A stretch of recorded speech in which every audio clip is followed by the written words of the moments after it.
Hello friends, आज हम बात करेंगे अपनी एक नई करंट अफेयर वीडियो के बारे में। इस वीडियो में हम लोग जुलाई के कुछ नई न्यूज़ देखेंगे, जो कि है पहली हागिया सोफिया म्यूजियम या है मस्जिद, दूसरी है ओपन स्काई एग्रीमेंट, असीम पोर्टल, गोल परियोजना, कुसुम परियोजना और रीवा सौर परियोजना के बारे में। देख लेते हैं पहली न्यूज़ क्या है। पहली न्यूज़ है हागिया सोफिया के बारे में। ये एक इस्तांबुल में है। हागिया सोफिया एक इमारत है। इस्तांबुल कहाँ है? तुर्की में पड़ता है इस्तांबुल। असल में हागिया सोफा का अर्थ होता है पवित्र विवेक, जिसका मतलब ये कह सकते हैं कि ऐसा स्थान जहाँ व्यक्ति सभी प्रकार की बुराइयों एवं वासनाओं से ऊपर उठ जाता है। ये जो इमारत है, इसके मध्य में एक बहुत बड़ा गुंबद है और इसके चारों ओर 6 मीनारें हैं। ये जो भव्य इमारत है, ये बॉस्फोरस जलसंधि के पश्चिमी किनारे पर है, जो कि एशिया और यूरोप की सीमा तय करती है। बॉस्फोरस जलसंधि यानी कि बॉस्फोरस स्ट्रेट के बारे में यहाँ पे बात की गई है। ये आजकल बहुत ज़्यादा चर्चा में है। सबसे बड़ी बात ये कि ये 1500 वर्ष पुरानी इमारत है और यूनेस्को की विश्व विरासत स्थल के रूप में सूचीबद्ध है। आजकल फिर ये इतनी क्यों चर्चा में है? ऐसा क्या हुआ? असल में यहाँ पर एक चर्चा चल रही है कि ये जो हागिया सोफिया है, इसको मस्जिद कहा जाए या म्यूजियम। ये एक बहुत पुरानी इमारत है।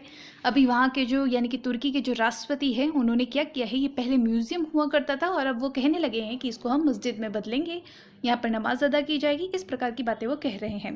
वहाँ के जो कुछ लोग हैं, उन्होंने इसके ऊपर क्वेश्चन मार्क उठाया कि ऐसा क्यों किया जा रहा है।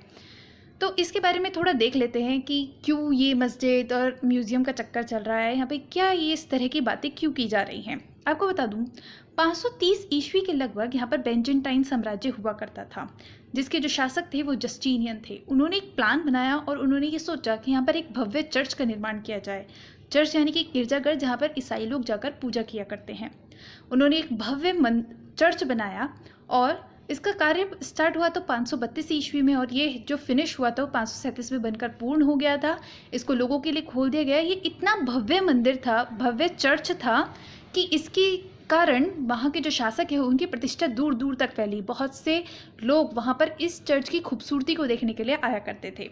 900 वर्ष तक यहाँ पर ईसाई लोगों का शासन रहा, लेकिन उसके पश्चात 1453 ईस्वी में ऑटोमन साम्राज्य के सुल्तान महमद द्वितीय ने यहाँ पर अधिकार कर लिया। इसको पहले कुस्तुनतुनिया कहा जाता था और अब इन्होंने यानी कि जो ऑटोमन साम्राज्य के सुल्तान थे, उन्होंने इसका नाम बदल के इस्तांबुल कर दिया।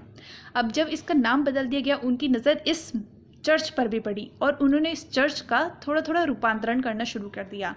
क्या जो ईसाई धर्म में पूजे जाने वाले देवी देवताओं के चित्र थे, उसको चूने से लेप दिया गया और इसके चारों ओर मीनारें खड़ी कर दी गई और इसको एक लुक दिया गया मस्जिद का। उसके बाद इस मस्जिद को लोगों के लिए खोल दिया गया कि आप यहाँ पर नमाज पढ़ सकते हैं। ऐसा चलता रहा।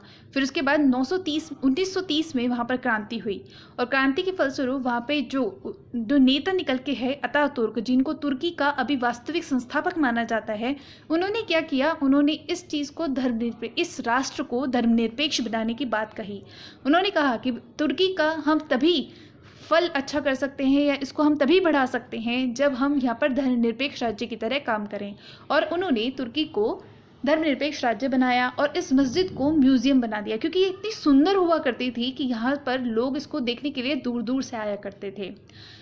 अभी हाल ही में अचानक क्या हो रहा है कि आप देखेंगे विश्व भर में इस प्रकार की समस्याएं बढ़ने लगी है कि लोग धर्म को ज़्यादा महत्व देने लगे हैं और इस तरह की बात तुर्की में भी उठी। हालांकि वहाँ पर जो अर्दोगन राष्ट्रपति हैं, वो इस तरह की बातों को नकारते रहे। वो धर्मनिरपेक्ष को ही आगे ले जाना चाहते थे, लेकिन अभी हुआ क्या कि हाल ही के कुछ दिनों में वहाँ पर नगर पालिका चुनाव कराए गए और उसमें अर्दोगन राष्ट्रपति जो थे, उनको हार मिली, यानी कि उनकी पार्टी हार गई वहाँ पर। अब उनको ऐसा लगने लगा कि अर्थव्यवस्था भी कोरोना के कारण बहुत ज़्यादा चरमरा रही है और बहुत ज़्यादा उनके ऊपर दबाव बढ़ने लगा। तो उन्होंने एक रास्ता निकाला धर्म की ओर बढ़ने का, और उन्होंने ये कहा जाने लगा उनके द्वारा हर चर्चा में, हर डिबेट में, कि ये जो म्यूज़ियम बनाना था ये हमारी गलती थी, अब हम इसको दोबारा से मस्जिद में कन्वर्ट करेंगे।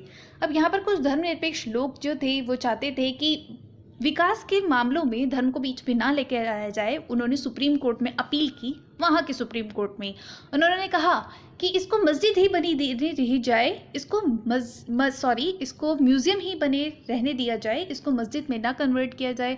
और इस तरह का मामला वहाँ पर अभी कोर्ट में चल ही रहा है। इसी बीच राष्ट्रपति जी ने इसको मस्जिद को खोल दिया और वहाँ पर नमाज पढ़ने की अनुमति भी दे दी।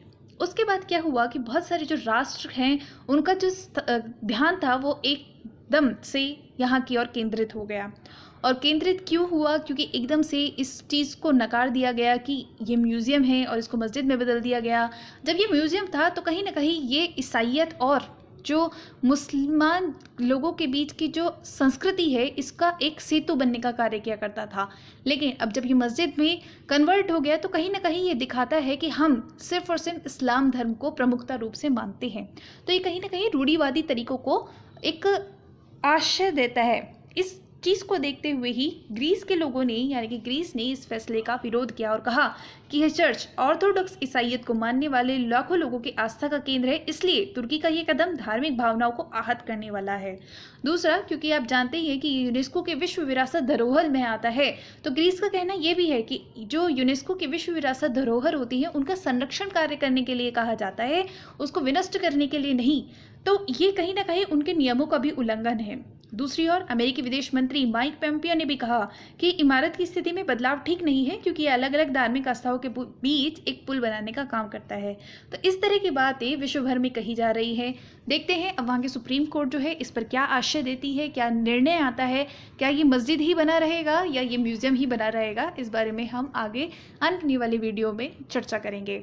नेक्स्ट जो न्यूज़ है वो देख लेते हैं, वो है ओपन स्काई एग्रीमेंट के बारे में। अभी हाल ही में जो खाड़ी देश है संयुक्त अरब अमीरात, जिसको आप बोलते हैं यूएई, उसका भारत के साथ एक खुले आकाश समझौता यानी कि ओपन स्काई एग्रीमेंट हुआ है।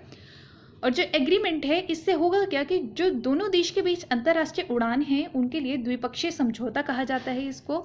इससे क्या होगा, अंतर्राष्ट्रीय यात्री और कार्गो सेवा प्रदान करने के लिए अपनी अपनी एयरलाइंस के लिए अधिकार देने के लिए आपस में वार्ता करेंगे।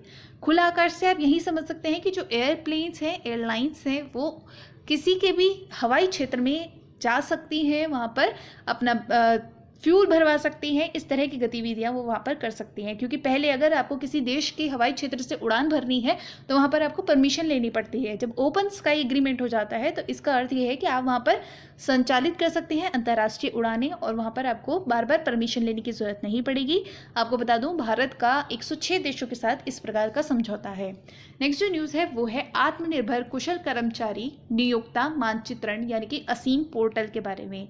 ये कभी पोर्टल बनाया गया है, किसके द्वारा ये मुहिम चलाई गई है? कौशल विकास और उद्यमिता मंत्रालय द्वारा।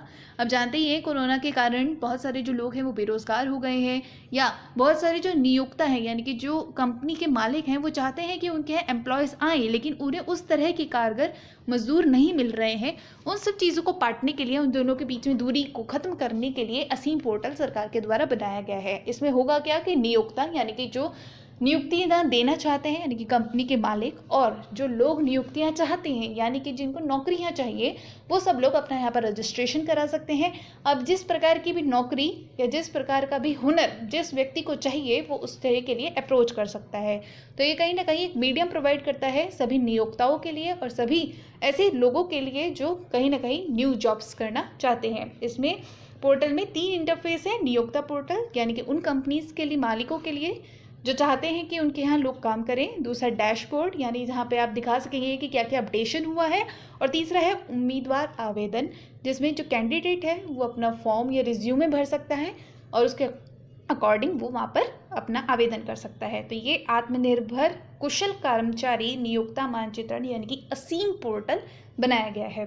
नेक्स्ट जो न्यूज़ है वो है गोइंग ऑनलाइन एज लीडर्स यानी कि GOAL going online as leaders परियोजना के बारे में। हाल ही में भारत के अनुसूचित जनजाति संसदीय निर्वाचन क्षेत्रों के संसद सदस्यों के संवेदीकरण के लिए ये मुद्दा उठाया गया है जनजातीय मंत्रालय द्वारा। असल में आपको बता दूं, ये जो गोल परियोजना है ये बहुत समय से चर्चा में रही है। ये जो गोल परियोजना है ये फेसबुक के साथ थोड़ा हमने फेसबुक के साथ हम लोगों ने एक वेबिनार आयोजन किया है और जो फेसबुक है इसमें हमारी मदद करेगा जनजातीय लोगों को साक्षर करने में। कैसा साक्षर? डिजिटल साक्षर करने में ये फेसबुक जो है वो भारत की मदद करेगा। और इस तरह से ये गोइंग ऑनलाइन एज लीडर्स इस परियोजना का नाम रखा गया है। इसमें ये लक्ष्य रखा गया है कि 5000 युवकों को डिजिटल तरीके से कौशल प्रदान किया जाएगा। और ये जो 5000 युवक होंगे ये होंगे अनुसूचित समुदाय से लेकर के। देखिए जो अनुसूचित समुदाय होते हैं वो हमेशा ही बहुत ही ज़्यादा पिछड़े हो गए हैं आर्थिक वजह से, तो उनके उत्थान के लिए सरकारें हमेशा ही कुछ ना कुछ कदम उठाए जाती रहती हैं। और इसी तरह एक पीपीपी मॉडल कह सकते हैं इसको, पब्लिक प्राइवेट पार्टनरशिप मॉडल के आधार पर ये फेसबुक से हम लोगों ने साझेदारी की है और एक परियोजना इस तरह से चलाई गई है ताकि इन लोगों को डिजिटल रूप से साक्षर किया जाए। और जब ये साक्षर किए जाएंगे तो इनमें से बहुत अच्छे अच्छे कलाकार निकलेंगे, शिक्षक निकलेंगे, उद्यमी निकलेंगे और उनकी जो उपलब्धियां हैं उनका पहचान की जाएगी, उन्हें प्रोत्साहित किया जा सकेगा ताकि वो अपने जीवन में कौशल को और बढ़ा सकें, उद्यम लगा सकें और कहीं ना कहीं उनको आर्थिक रूप से सक्षम बनाया जा सके। नेक्स्ट जो न्यूज़ है वो है प्रधानमंत्री किसान ऊर्जा सुरक्षा एवं उत्थान महाअभियान, यानी कि प्रधानमंत्री कुसुम योजना के बारे में। ये बहुत पहले अभी सरकार द्वारा जारी की गई थी योजना। इसमें होता क्या था कि लोगों के खेतों पे सोलर पैनल लगाए जाते थे, जिससे कि वो अपने जो कृषि यंत्र हैं जैसे कि सोलर पंप हो गया, इस तरह से आप अपनी जो चीज़ें हैं उनको सोलर सिस्टम से ग्रिड से जोड़ सके ताकि उनको बिजली की भी खपत कम से कम हो और ये हरित ऊर्जा की ओर भी उनको बढ़ावा दे। लेकिन अभी हो क्या रहा है कि सरकार बहुत ज़्यादा इन्वेस्ट कर रही है किसानों के ऊपर, उनकी आय बढ़ाना चाहती है, तो इस चीज़ को लेकर के कुछ जो शरारती तत्व होते हैं वो भी इस चीज़ का फ़ायदा उठाते हैं। और हो गया रहा है, उन्होंने 2 ऐसी वेबसाइट बनाई हैं जो कि फेक हैं और वो वहाँ पर कुछ जानकारियाँ डालते हैं, लोगों को आकर्षित करते हैं कि आप आइए यहाँ से सोलर पंप ले सकते हैं, हम आपको इस तरह से एड देंगे। जिससे क्या हो रहा है, कुछ लोगों की फर्जी दस्तावेजों का वो निर्माण कर रहे हैं और उनका गलत इस्तेमाल कर रहे हैं। तो सरकार ने हाल ही में इनके खिलाफ एक सूचना जारी की है कि ये डेटा का आपका दुरुपयोग कर सकते हैं, आप इससे सावधान रहें, और इस तरह की सूचना उनके द्वारा प्रसारित की जा रही है।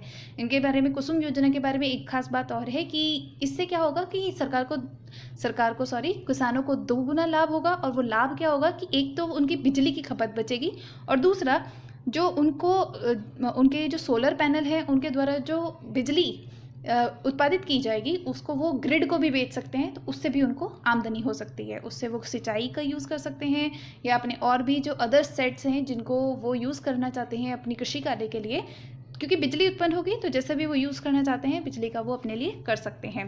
नेक्स्ट जो न्यूज़ है वो है रीवा सौर परियोजना के बारे में। ये 750 मेगावाट की सौर परियोजना है और ये अभी बहुत ज़्यादा चर्चा में रही है क्योंकि यह सौर ऊर्जा को ग्रिड से जोड़ने वाली देश की पहली सौर परियोजना बन गई है।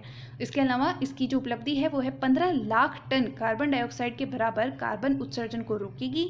इसको अवार्ड्स भी दिए गए हैं कुछ, जैसे कि नवाचार और उत्कृष्टता के लिए इसे world bank group president award मिला है और प्रधानमंत्री की a book of innovation new beginning पुस्तक में भी इस चीज़ को शामिल किया गया है। इस परियोजना के बारे में एक बात और कि इस परियोजना का इस्तेमाल कुछ इस तरह से किया जाएगा कि मेट्रो को, जो दिल्ली मेट्रो है उसको ये अपनी कुल उत्पादन का 24% बिजली देगी और बाकी जो 76% बिजली है वो मध्य प्रदेश के राज्य बिजली वितरण कंपनियों की आपूर्तियों के लिए प्रयोग की जाएगी। आप जानते ही हैं सरकार ने 2022 तक 175 गीगावाट बिजली सौर ऊर्जा या नवीनकृत योजना से उत्पादन करने का एक लक्ष्य रखा है। तो कहीं ना कहीं ये जो 750 मेगावाट की सौर परियोजना है, ये इस तरह की परियोजनाएं भी उन परियोजनाओं को आगे बढ़ाने में मदद कर सकती हैं सरकार की। तो ये रही रीवा सौर परियोजना के बारे में कुछ बात। आज की न्यूज़ में बस इतना ही। अच्छा लगे तो आप लाइक कीजिएगा, शेयर कीजिएगा। Thank you so much.